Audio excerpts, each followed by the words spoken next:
Establishing credit. Yes, establishing credit is very important, most important. It builds a trustworthy relationship between you and your peers or the people around you that you're doing business with. Without credit, you cannot buy a car or rent an apartment. You can't buy a house without paying or a high moving cost. You can't buy a house at all. What they want to see is what kind of person you with credit. The reason why you have to build credit is because they want to see what kind of person you are. It's a great way to see if you are a sensible person enough to be careful with your spending habits.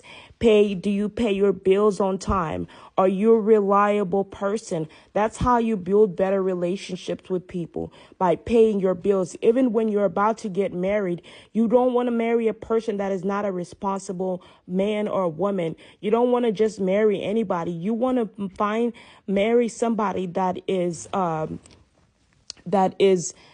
reliable, that has great credit. Even if he has bad credit, but if he has bad credit, he might end up drowning your credit, ruining your credit. Then you guys end up, so you want somebody that is honest enough to tell you the truth about their situation, to tell you the truth about what they're going through. A lot of times you can fall in love with somebody and you can't control the way you feel or they feel about you. So before you get married, you guys stay in a relationship while they fix their credit, while they fix everything that they're in. So it's very important. This is for the younger crowd, the younger generation, people that have not. I know my older sister Diana always told me, do not, like me, I don't even mess with my family anymore. I'm not saying African people or all African people are bad, but I don't trust African people like that because they carry a big long line of evil spirits. Like in my family, like I just literally woke up to a nightmare where like there is this evil demonic spirit coming from my sister, one of my older sisters, and I know for a fact that she practices witchcraft because she says she practices witchcraft and she does it in her house. And so I received this, like, really, and not to get off topic, but just to sort of let you know what's going on, because a lot of you are like, you want to go back to Africa, if you're not a citizen of Africa, Africa might not even let you stay there. Like, and if you couldn't listen to people in America, how are you going to listen to them in Africa, especially if you don't speak the African language? If you don't speak African and you want to go try to get land in Africa, you need to know your history first. You need to know where you're gonna go. Africa doesn't even really take care of their people like the way they're supposed to.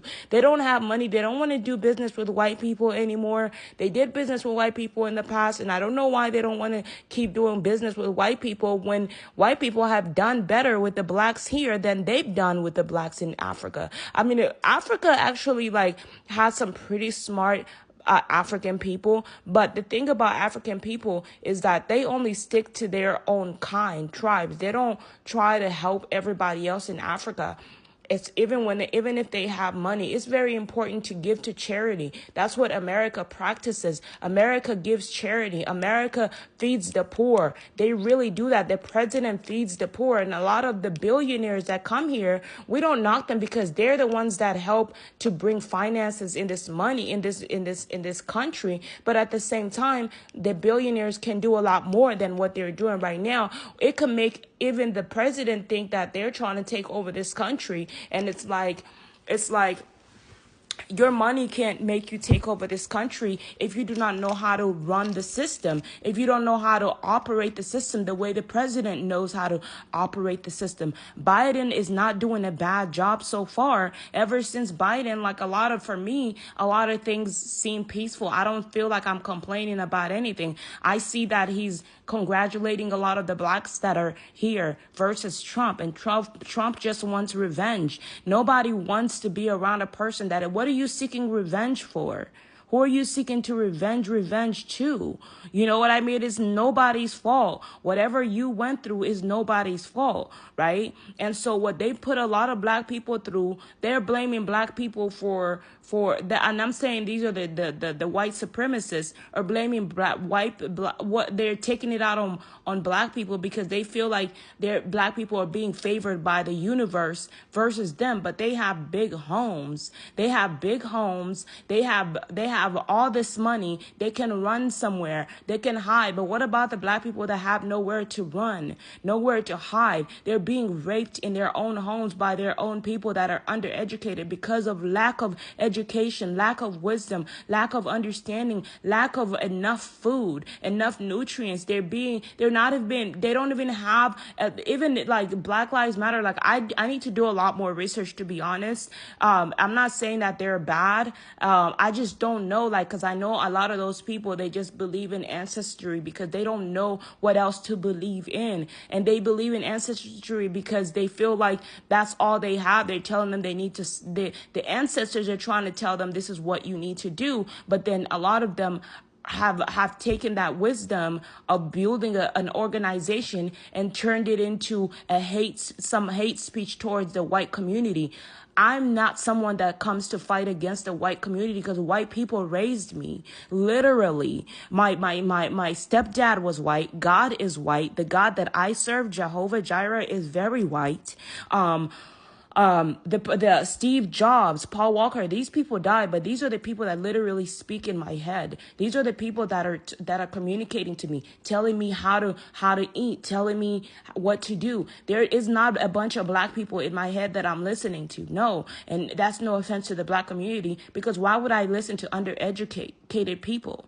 Right? I listen to people that are to the white community that's helping me grow, that cares about me, that you know what I mean? And maybe there is some people that didn't understand, because at first Steve Jobs, Paul Walker, they didn't understand who I was until God had to explain to them, or maybe they did. I don't know what spirits do in the spiritual realm, but do understand that if you suffer from paranoid schizophrenia, it's because you're starting to open up to the other side, and you need to beat that battle and rebuke. Like my ex-sister, she battles with paranoid schizophrenia. So she's battling with those evil spirits in her body that I battled with. Like the woman that gave birth to us, whatever she was attached to her, she tried to bring those demons in our lives. I don't know. My other sisters, they don't like to talk about these things. They don't understand that to beat these issues, you have to communicate about them. If you're going to keep hiding, if you're going to keep denying, if you're going to keep doing, you're going to stay in that situation,